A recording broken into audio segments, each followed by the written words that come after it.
আসসালামু আলাইকুম। আশা করি সকলে ভালো আছেন। আলহামদুলিল্লাহ, আপনাদের দোয়ায় আমিও ভালো আছি। আপনাদের সাথে আছি আমি অধ্যয়নরত কৃষিবিদ মাহফুজুর রহমান। আলোচনার আজকের পর্বে আপনাকে স্বাগতম। প্রিয় দর্শক শ্রোতা, আপনারা যারা কৃষিকে ভালোবাসেন, কৃষি কাজের সাথে সম্পৃক্ত আছেন, তাদের কাছে একটা রিকোয়েস্ট থাকবে, আমাদের চ্যানেলটি সাবস্ক্রাইব করে আমাদের পাশে থাকুন।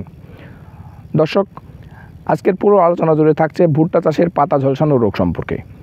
এটি একটি ব্যাকটেরিয়া বা ভাইরাসজনিত রোগ। বর্তমানে আপনারা যারা ভুট্টা চাষ করেছেন, ইতিমধ্যে তাদের জমিতে হয়তো বা এই রোগটি দেখা দিয়েছে।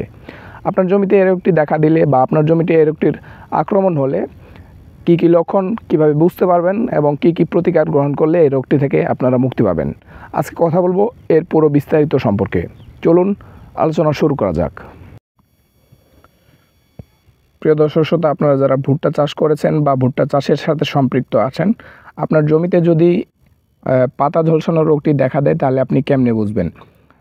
প্রিয় দর্শক শ্রোতা, আপনার গাছটা যখন অনেক বড় হয়ে যাবে তখন এই যে গাছের নিচের যে পাতাগুলো রয়েছে সেখানে আপনারা লক্ষ্য করে দেখবেন সেই পাতাগুলোতে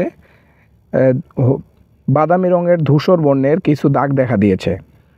এই যে দেখুন, বাদামি ধূসর বর্ণের কিছু দাগ দেখা দিয়েছে। লক্ষণ নাম্বার 1, এটি দেখলে বুঝবেন যে এটি একটি 1 নাম্বার লক্ষণ। এরপর কি হবে, আস্তে আস্তে এই যে দাগটি আস্তে আস্তে সম্পূর্ণ দাগটি পুরো পাতাতে ছড়িয়ে পড়বে। এই যে দেখুন, আস্তে আস্তে সম্পূর্ণ দাগ পুরো পাতাতে ছড়িয়ে পড়েছে এবং এটি ছিদ্র হয়ে গেছে।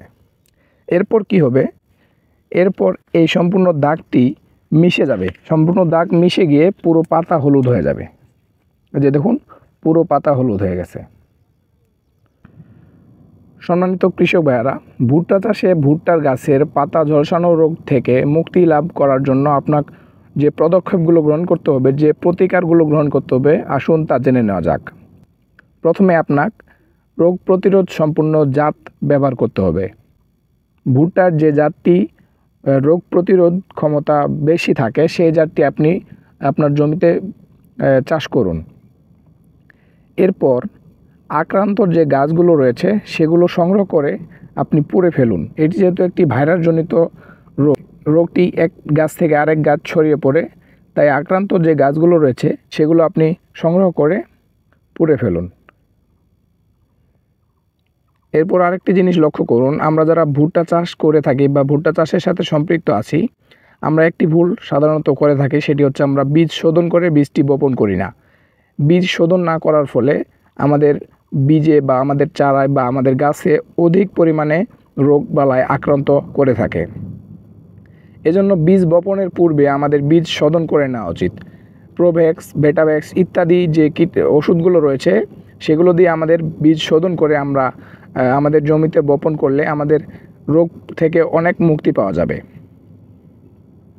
প্রিয় ভুট্টা চাষি ভাইয়েরা, আপনার সম্পূর্ণ জমিতে যদি পাতা ঝলসানো রোগটি আক্রমণ দেখা দিয়ে থাকে বা আপনার ফসলের অধিকাংশ গাছেই এই রোগটির আক্রমণ দেখা দিয়ে থাকে, তাহলে আক্রান্ত গাছ সংগ্রহ করে পুড়ে ফেলা সম্ভব না। সেক্ষেত্রে আপনার করণীয় হেক্সানাজল, প্রোপিকোনাজল, কার্বনডাজিম এই সমস্ত যে বীজগুলো রয়েছে এগুলো আপনারা স্প্রে করুন।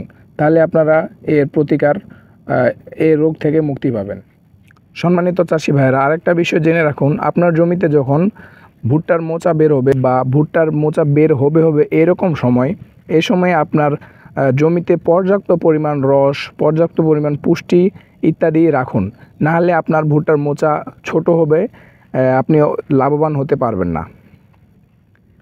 প্রিয় কৃষক ভাইয়েরা, আপনারা যারা ভুট্টা চাষের সাথে সম্পৃক্ত আছেন বা ভুট্টা চাষ করতেছেন, তাদের জমিতে যদি ভুট্টার গাছের নিচের যে পাতাগুলো সেগুলো হলুদ হয়ে যায়, তাহলে আপনি মনে করবেন যে এখানে ইউরিয়া সারের ঘাটতি রয়েছে বা আপনার ফসলের জমিতে রস কম আছে।